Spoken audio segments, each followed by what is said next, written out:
Biedrība Klubs Verte šogad īsteno projektu Es zinu, es varu, es daru. Projekta mērķis aktivizēt cilvēkus ar invaliditāti, lai viņi kļūtu pēc iespējas aktīvāki un zinošāki. Projekta laikā dosim padomus par dažādiem palīglīdzekļiem un citām lietām, kas var pilnveidot cilvēku ar invaliditāti ikdienu. Šoreiz par to, kas ir ortozes un kā tās izmanto ikdienā. Viena no svarīgajām lietām, kas ir arī bieži nepieciešams cilvēkiem, lai atvieglot ikdienas aktivitāšu veikšanu, ir ortozes. Ortozēm gan ir vairākas grupas. Ir tātad rokas ortozes, krūšu, kakla daļas, muguras dažādas atbalsta ortozes un arī ortozes kājām. Ja šīs kāju vai afo ortozes ir vairāk fizioterapeita kompetence un krūšu daļas ortozes vai kakla daļas ortozes, redzētās tās apkaklas, saucamās Filadelfijas apkaklas, ir vairāk atkal traumatologu varbūt vai vertebrologu pārziņā. Tad rokas ortozes, tas ir droši tā lieta, ar ko arī ergoterapeits nodarbojas, un tā tad veido viņas. Viņas var tikt veidotas no dažādiem materiāliem, gan no mīkstiem, gan arī no cietiem. Ortozes galvenā funkcija, vienalga kurai daļai, tā nodrošina fiksāciju un atbalstu. Iedomājieties, ka piemēram plauksta krīt personai, un ir nepieciešams to fiksēt un noturēt normālā pozīcijā. Tad tiek izmērīts kustību leņķis visās locītavās, gan apakšdalmu, gan pirkstu. Tiek izgriezts makets.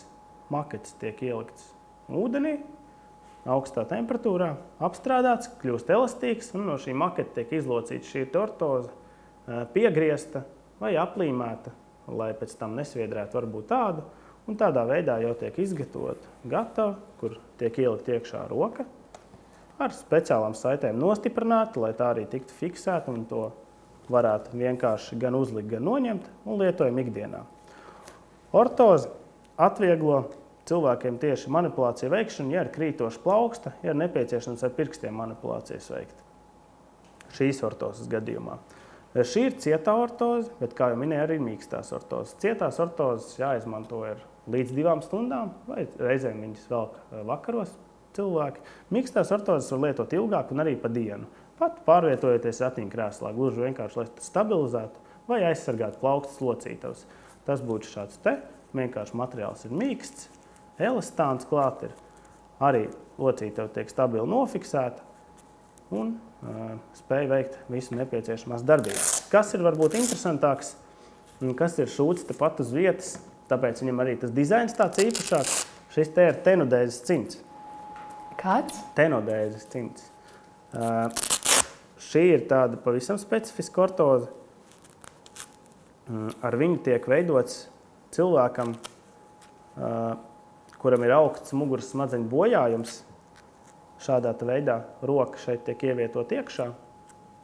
Manam diametram laikam būs bišķi par mazu šoreiz. Pirksti tiek atliekti šādi te atpakaļ. Un tādā veidā pakāpeniski viņu nēsājot un lietojot, ir iespējas izveidot šo tenodēzes satvērienu. Atsevišķos gadījumos tās var būt ortozes, kur šajā vietā iet iekšā kāds ciets elements, liekas, ka tāda apaļa truba ielikt.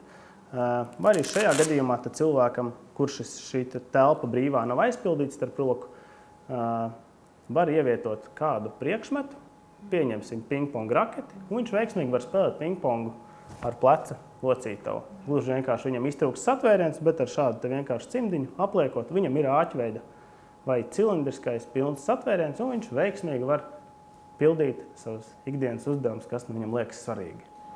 Patiesībā tas ir fantastiski, kad nav obligāti jāpērk kaut kas, vai pat jāties, tu pats principā var, tā kā mājas apstākļos izgatavot. Galvenais ir būt mazliet radošam, labāk arī konsultēties pie ergoterapeita, mazlietiņi, lai nenodarītu sev pāri.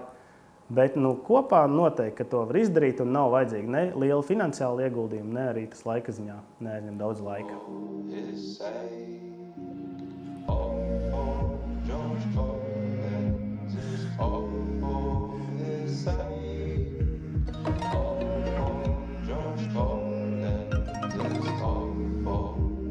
Say Paldies!